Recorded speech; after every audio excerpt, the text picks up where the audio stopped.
जय हिंद दोस्तों, स्वागत है आप सभी का अपने YouTube channel tiger with Gautam में।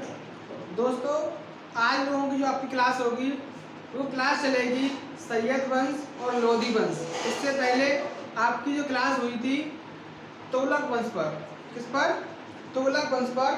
और तुगलक वंश के बाद आज जो आपकी नेक्स्ट क्लास है वो सैयद वंश और लोधी वंश। आज हम लोग इस क्लास के अंदर सैयद वंश और लोधी वंश को पूर्ण रूप से कंप्लीट कर लेंगे और आज आपका जो सल्तनत काल है वो समाप्त हो जाएगा और कल आगे से हम जो अगला टॉपिक होगा उस पर बात करेंगे। तो देखिए दोस्तों, क्या हुआ कि जिस समय तुगलक वंश का अंतिम शासक नासिरुद्दीन मोहम्मद था, तो नासिरुद्दीन मोहम्मद के बाद जो खिज्र खां भारत के अंदर रह गया, उसने क्या किया कि भारत में किसकी? सैयद वंश की स्थापना की। तो सैयद वंश की जो स्थापना की वो किसके द्वारा की गई? खिज्र खां के द्वारा। और खिज्र खां ये था कौन? पहले हम थोड़े खिज्र खां को बात करते हैं। खिज्र खां था, वो था कौन? तो जिस समय तैमूर लंग के लोगों ने भारत पर आक्रमण किया था, तो तैमूरों के साथ तैमूर का एक सेनापति था जिसका नाम है खिज्र खां। और तैमूरों ने भारत के अंदर आक्रमण करने के बाद, दिल्ली को जीतने के बाद, दिल्ली को पहले कम से कम 15 दिनों तक उन्होंने लूटा और लूटने के बाद इसको खिज्र खां को भारत के अंदर छोड़ गए और कुछ क्षेत्र था जो खिज्र खां को दे गए। जैसे तैमूर ने दिल्ली और दीपालपुर, किस क्षेत्र को? दिल्ली और दीपालपुर के क्षेत्र को सौंप दिया। किसको? खिज्र खां को। खिज्र खां को दिल्ली और दीपालपुर का जो क्षेत्र था वो क्षेत्र खिज्र खां को सौंप दिया। और खिज्र खां को सौंपने के बाद दिल्ली का जो शासक बनता है वो बनता है खिज्र खां। और खिज्र खां एक ऐसा शासक था जिसने पूरे सल्तनत काल में, जैसे स्टार्टिंग में जब आपका कुतुबुद्दीन ऐबक सुल्तान शासक बना था, तो कुतुबुद्दीन ऐबक ने सुल्तान की उपाधि धारण नहीं की थी। और उसी तरह से क्या किया कि खिज्र खां ने भी सुल्तान की उपाधि धारण नहीं की। उपाधि, सुल्तान की उपाधि धारण करता था प्रत्येक शासक, उसने क्या किया कि इसने भी सुल्तान की उपाधि थी उसको धारण नहीं किया। उसके बाद शाहरुख के प्रतिशासक के रूप में कार्य किया। तो ये शाहरुख कौन था? तैमूर का पुत्र। तैमूर का पुत्र शाहरुख था और शाहरुख के प्रतिशासक के रूप में खिज्र खां ने अपना शासन चलाया। यानी कि खुद को पूर्ण रूप से स्वतंत्र शासक नहीं बनाया और इसने खिज्र खां के इसके शाहरुख के प्रतिशासक के रूप में कार्य किया। उसके बाद एक किताब है, किताब है मुबारक शाही। किसकी? किताब है मुबारक शाही, जो कि अहमद सरहिंद के द्वारा लिखी गई है। किसके द्वारा? किताब ए मुबारक शाही, जो कि अहमद सरहिंद के द्वारा लिखी गई है। और ये किताब किसके ऊपर है? खिज्र खां के ऊपर। उसके बाद खिज्र खां ने मुबारकाबाद एक नगर है, तो मुबारकाबाद की स्थापना की। और मुबारकाबाद की स्थापना करने के बाद यहाँ से जो आपका अंतिम शासक बनता है वो कौन बनता है? अलाउद्दीन आलम शाह। अलाउद्दीन आलम शाह अंतिम शासक बनता है। ये बहुत ही अयोग्य शासक था। कैसा? ये बहुत ही अयोग्य था। और इसने इसके समय का जो विस्तार रहा वो कहाँ तक रहा? दिल्ली से लेकर पालनपुर तक। दिल्ली से मतलब ये इतनी अयोग्य प्रवृत्ति का शासक था कि इसके शासनकाल में जो दिल्ली सल्तनत जो बहुत सारे क्षेत्र में फैली हुई थी, उसका विस्तार मात्र 28 किलोमीटर दिल्ली से और पालनपुर के बीच रह गया। कितना? मात्र 28 किलोमीटर दिल्ली से पालनपुर के बीच में रह गया। और यहाँ से ही अंतिम शासक मुबारक शाह, आलम शाह के बाद ही आपका जो नेक्स्ट वंश स्टार्ट हुआ लोधी वंश। और लोधी वंश का संस्थापक माना जाता है बहलोल लोधी को। तो आलम शाह के समय दिल्ली और पालनपुर के बीच का सिर्फ विस्तार रह गया आपका। और उसका विस्तार रहने के बाद ये दूरी जो बताई गई है दिल्ली से पालनपुर की, वो कितनी है? 28 किलोमीटर। इसके बाद जो नेक्स्ट वंश स्टार्ट होता है वो वंश है आपका लोधी वंश। तो लोधी वंश जो कि 1451 से लेकर और 1526 तक कार्यरत रहा, लोधी वंश था। अब देखिए ये जो हमने पढ़ा गुलाम वंश, खिलजी वंश और तुगलक वंश और सैयद वंश, ये चार वंश कैसे थे? ये तुर्क लोग थे। अब यहाँ से स्टार्ट होते हैं आपके अफगान। तो जो अफगान व्यक्ति थे जिनमें पहला कैरेक्टर है आपका बहलोल लोधी। बहलोल लोधी 1451 से लेकर 1489 तक शासक रहा। इसके बचपन का नाम बल्लू था। बहलोल लोधी को बचपन में बल्लू के नाम से जानते थे और प्रथम अफगान शासक जिसने अफगान राज्य की नींव डाली। अब देखिए इसका मतलब क्या है कि बहलोल लोधी ऐसा पहला शासक था जो अफगान था और अफगान होने के बाद इसने भारत के अंदर अफगान राज्य की स्थापना की, दिल्ली पर शासन किया। तो ये पहला अफगान व्यक्ति था जिसने दिल्ली पर शासन किया। इसके शासन करने के बाद इसने कुछ सिक्के चलाए और कुछ जो क्षेत्र था उसको जीता और दिल्ली और पालनपुर के क्षेत्र से और अधिक विस्तार इसने कर दिया। तो देखिए बहलोली सिक्का, इसने पहला एक काम किया कि अपने नाम का एक सिक्का चलाया जिसे हम बहलोली सिक्के के नाम से जानते हैं। और उसके बाद जौनपुर नगर, इसको जौनपुर को जीता और जौनपुर को जीतकर अपने दिल्ली साम्राज्य का एक पार्ट बना दिया। तो उसने जौनपुर को जीता। ये इसके दो महत्वपूर्ण कार्य हैं बहलोल लोधी के कि बहलोली सिक्का किसने चलाया था। तो बहलोली सिक्का किसने चलाया? बहलोल लोधी ने, और जौनपुर को भी जीत लिया। ठीक है।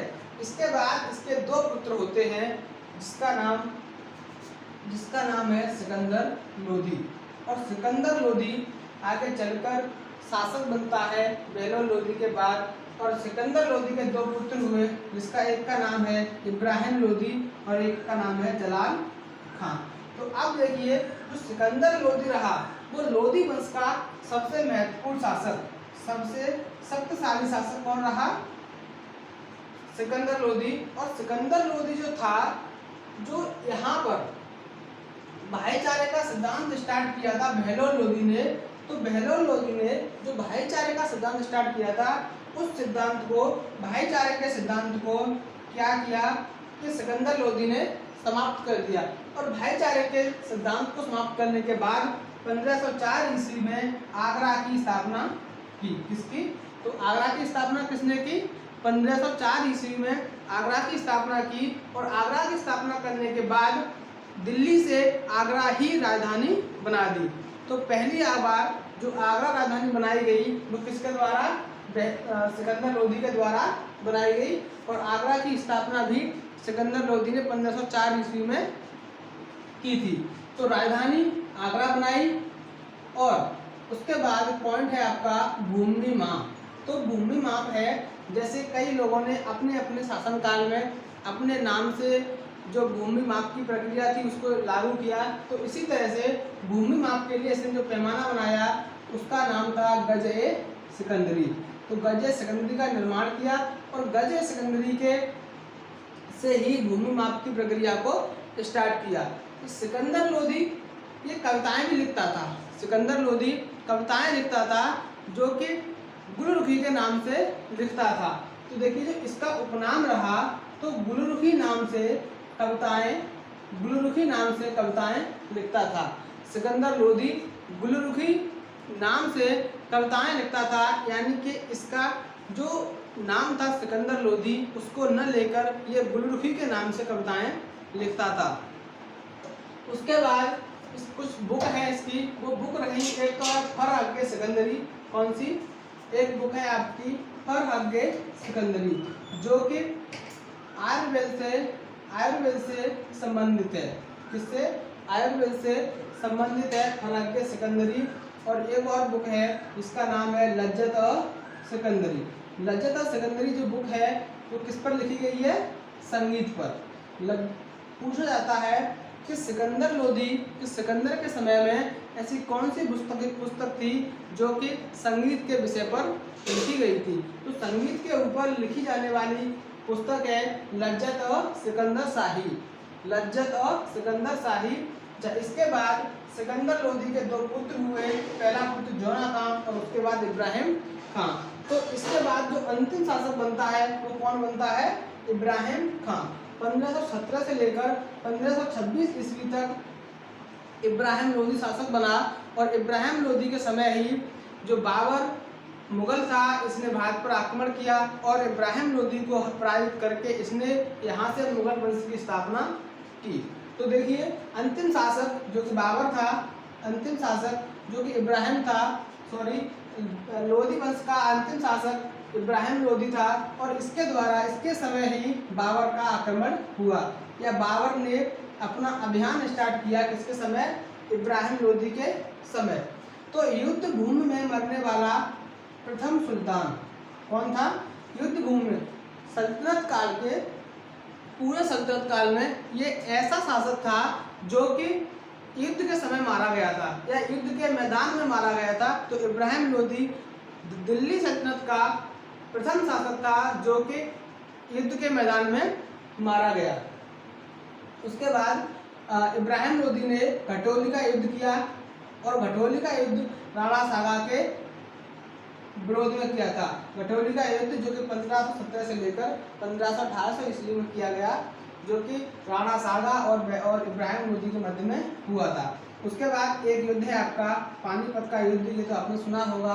पानीपत का पहला युद्ध जो कि 1526 ईस्वी में बाबर और इब्राहिम लोदी के मध्य हुआ था, जिसमें बाबर की विजय हुई और बाबर की विजय होने के बाद इब्राहिम लोदी को मार दिया गया। बाबर की विजय हुई तो बाबर के पास सेना जो थी वो काफ़ी कम थी और इब्राहिम लोदी के पास जो सेना थी बहुत अधिक थी। लेकिन बाबर ने इतनी एक दिमाग का इस्तेमाल करके इसने अच्छे तरीके से युद्ध को जीता। जैसे इसने क्या किया कि तोपों का प्रयोग, जैसे आप पढ़ते हैं कि सर्वप्रथम किस युद्ध में तोप का प्रयोग किया गया था, तो पानीपत के प्रथम युद्ध में तोपों का प्रयोग किया गया था। तो तोपों को चलाने वाले जो प्रमुख व्यक्ति थे उनमें एक था उस्ताद अली और एक था मुस्तफा। कौन? उस्ताद अली और मुस्तफा, ये दो व्यक्ति थे जिन्होंने प्रमुख तोप चलाने वाले व्यक्ति थे ये। और तोप का पहली बार प्रयोग बाबर और इब्राहिम के बीच जो पानीपत का पहला युद्ध हुआ उसके मध्य हुआ था। तो इन सभी चीज़ों का इस्तेमाल करके, इन सब चीज़ों का प्रयोग करके बाबर ने क्या किया कि इब्राहिम लोदी को हरा दिया और इब्राहिम लोदी को हराने के बाद यहाँ से मुगल काल की स्थापना कर दी। तो जो मुगल काल की स्थापना है उसको हम पढ़ेंगे नेक्स्ट क्लास में। अच्छा, जो बाबर था, बाबर भारत की तरफ आने को क्यों उत्तेजित हुआ? तो बाबर की कोई भी इच्छा नहीं थी कि वो भारत की तरफ आए, लेकिन जो इब्राहिम लोदी का जो चाचा था जिसका नाम है आलम खां। कौन? इब्राहिम लोदी का जो चाचा था आलम खां और दौलत खां। और कौन है? दौलत खां। तो आलम खां और दौलत खां, आलम खां तो इब्राहिम लोदी का चाचा हुआ और दौलत खां पंजाब का शासक। इन दोनों ने निमंत्रण दिया इनको या बुलावा दिया, तो इन दोनों के सहयोग से बाबर ने भारत में कदम रखा और इब्राहिम लोदी को पराजित कर दिया। और इब्राहिम लोदी को पराजित करने के बाद क्या होता है कि यहीं से मुगल काल स्टार्ट हो जाता है और बाबर ने मुगल काल की स्थापना कर दी। तो यह है दोस्तों आपकी आज की क्लास। आशा करता हूँ समझ आई होगी। उसके बाद आपकी नेक्स्ट क्लास रहेगी वो नेक्स्ट डे रहेगी। आज के लिए इतना ही काफ़ी। Thank you so much.